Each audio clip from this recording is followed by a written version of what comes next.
Salut à tous, Kwame Sport, j'espère que vous allez bien, peu importe l'heure et l'endroit où vous regardez cette vidéo. Avant de commencer, cliquez sur like, abonnez-vous et activez la cloche de façon à être tenu au courant quand je posterai de nouvelles vidéos. Oleksandr Usyk, l'actuel champion unifié de la catégorie heavyweight, mais anciennement champion incontestable de la même catégorie, mais aussi anciennement champion incontestable dans la catégorie cruiserweight. Bref, un combattant très décoré. Personnellement, je le mets dans le Mont Rushmore de cette génération-là avec Terence Crawford, Inoue et Canelo. Et même, je pense que vu ce qu'il a accompli, il pourrait aussi être dans la conversation minimum du top 15-20 heavyweight de tous les temps. Ou du moins de cette génération-là, c'est sûr. Mais voilà, je dis ça parce que lui et Evander Holyfield ont les mêmes accomplissements. Pour ceux qui se demandent pourquoi je dis ça. Et Oleksandr Usyk a 38 ans, ce n'est plus un jeune coq. Longue carrière en amateur, comme j'ai dit, très décoré en professionnel. Et là, il vient d'annoncer qu'il lui reste 2 combats. Comme j'ai dit, il n'a plus rien à prouver. 2 fois champion contestable déjà. En heavyweight, il a lavé tout le top quasiment. Il a pris du moins les combattants qu'il fallait battre. Les money fights, il les a. L'argent, il l'a. Le palmarès, il l'a. Plus rien à prouver. Mais il lui reste 2 combats d'après lui. Après, c'est fini. Il va raccrocher les gants. Il mérite de se reposer. C'est largement mérité vu tout ce qu'il a apporté dans le sport. Et je pense que les 2 combats sont plus ou moins faciles à déterminer. Alors déjà, c'est sûr et certain, le vainqueur du combat entre Parker et Dubois va affronter Usyk. Pour moi, il n'y a aucun doute. Normalement, le vainqueur de ce combat-là doit affronter le vainqueur de Bacolé à Jacba, mais je crois que le vainqueur de ce combat-là va se mettre sur le côté et attendre. Parce qu'un combat pour une unification, ça prend toujours le dessus. Toujours. Les fédérations ne disent jamais non pour ça. Et là, Usyk combattrait pour être une 2e fois champion incontestable dans la catégorie heavyweight. Ce qui est juste énorme. Il aurait au total réussi à le faire 3 fois. Et voilà, fin du débat, fin du jeu. Non seulement ça, mais il aura battu quasiment tous les anciens champions de la catégorie, à part Parker. Bon, après, ça va dépendre si Parker gagne ou pas. Enfin, oui. Parce qu'il a battu 2 fois Joshua. Il a battu 2 fois Fury. Bon, après, il y a Wilder aussi, bien entendu, mais voilà. Wilder, au stade où il en est, c'est mieux vaut qu'il s'assoie. Et il a battu Dubois, mais avant qu'il ne devienne champion. Et là, il lui reste le combat contre Parker. Après, bon, on verra ce que ça va donner. Mais dans tous les cas, c'est juste énorme ce qu'a fait Usyk en heavyweight et le palmarès qu'il a à l'heure actuelle. Et je pense que ça va être ça le prochain combat. Bon, dans l'idéal, je pense que ce serait mieux que ce soit... En fait, peu importe. Que ce soit Parker ou Dubois le vainqueur, peu importe qui gagne. Parce que le but pour lui, je pense que c'est de devenir champion incontestable une 3e fois. Et dans tous les cas, peu importe qui aura la ceinture, il va l'affronter. Dubois l'a déjà call-out la dernière fois quand il a battu Fury. Il a dit, oh, pas de problème. Tout ce qu'il a à faire, c'est battre Joseph Parker. Maintenant, Joseph Parker, lui aussi, je pense qu'il veut devenir champion en heavyweight une 2e fois. Donc, il va tout donner. Et d'ailleurs, la semaine prochaine, on a très clairement la carte de l'année. Et je pense que va y avoir des surprises. Mais bon, ça, on parlera. Ça, c'est pour une autre vidéo. On parlera de ça plus tard. Mais dans tous les cas, voilà pour moi le prochain combat d'Oleksandr Usyk. Alors, en heavyweight, beaucoup de gens vont dire « Oui, mais il n'a pas affronté un tel », comme par exemple, les gens vont pointer du doigt Bacolé, par exemple. Et ce que je comprends, parce qu'il était au top depuis très longtemps, c'est le mandataire IBF, etc. Mais je pense que là, au stade où on est Usyk, soit il faut que ce soit un money fight, soit il faut qu'il y ait une ceinture en jeu.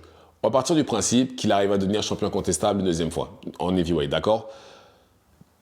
Même si Bacolé, en termes de divertissement, c'est sûr et certain, ça va être un gros combat. Qui gagne, qui perd, peu importe, ça va être un gros combat, ça on le sait tous.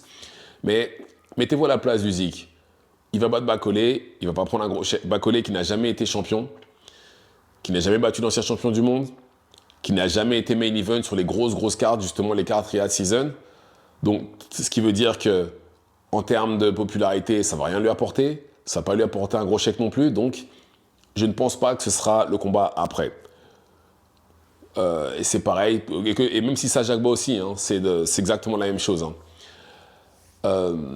Je ne pense pas non plus que ce sera le vainqueur de Zeng Kabayel. Parce que c'est plus ou moins le même schéma, j'ai envie de dire. Et dans tous les cas, de toute façon, ça reste des combats dangereux. Hein, que ce soit Bakole à Jagba ou Kabayel Zeng. C'est des combats dangereux, quoi qu'il en soit. Je pense plus que Usyk, ce qu'il va faire, c'est peut-être redescendre en cruiserweight pour aller affronter Jai Opetaia. Ou sinon, si Jai Opetaia monte, pourquoi ? Parce qu'il est très populaire dans son pays. En heavyweight, en cruiserweight, c'est sûrement le numéro 1. Toutes ces choses-là font que, pour moi, je pense que c'est le combat que Usyk va sûrement essayer d'obtenir. Et pas un combat contre, justement, un autre heavyweight. Parce que c'est défendre ses ceintures, je ne pense pas. Je pense que voilà, une fois qu'il sera devenu champion incontestable, s'il y arrive, bien entendu, une fois qu'il aura atteint cet objectif-là, s'il l'a atteint, bien entendu, il va laisser les ceintures vacantes. Là, toutes les cartes vont être distribuées, mais je pense qu'il va redescendre pour aller affronter Jai Opetaia. Soit il descend, soit ils choisissent un catchweight entre les deux, j'en sais rien, mais en tout cas, je pense que ça va être ça son dernier combat, parce que ça a déjà été mentionné plusieurs fois, et d'ailleurs, Usyk lui-même l'avait dit, donc je pense que ça va être ça. Mais néanmoins, Usyk a accompli de grandes choses, et je pense même que là, s'il voulait partir à la retraite maintenant, il pourrait. Il pourrait, parce que voilà, comme j'ai dit, il a accompli de grandes choses, plus rien à prouver, mais vraiment plus rien à prouver. Même si je sais qu'il y a des combats que même moi j'aimerais voir, hein, j'aimerais bien le voir contre Bakole, j'aimerais bien le voir contre Zeng, contre tout cela, contre les gros punchers qui sont, bon, même si Zeng est plus vieux que lui, mais j'aimerais bien le voir contre les combattants plus jeunes, beaucoup plus jeunes que lui. Et même, personnellement, je préférais voir Dubois contre Usyk que Parker contre Usyk, parce que je pense que Parker va essayer de le boxer. J'ai du mal à l'imaginer essayer de foncer sur lui et de charger sur lui. Je le vois plus essayer de le boxer, et on sait tous comment ça va se terminer.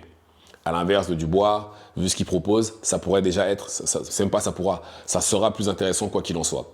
Et j'insiste, j'ai déjà eu des combats de Parker où je me suis ennuyé. Par contre, un combat de Dubois, jamais. Jamais. Donc voilà. Mais dans tous les cas, Usyk, théoriquement, il va être là jusqu'à, on va dire, début 2026. Je pense que là, il va sûrement combattre cet été au début septembre. Et après, le deuxième combat, ce sera comme le rematch contre Tyson. Non, le rematch, c'est en décembre. Il va sûrement affronter, justement, son prochain adversaire. Enfin, l'adversaire après son combat de cet été. Puisqu'il a dit, de toutes les façons, il reviendrait cet été. Pas avant cet été.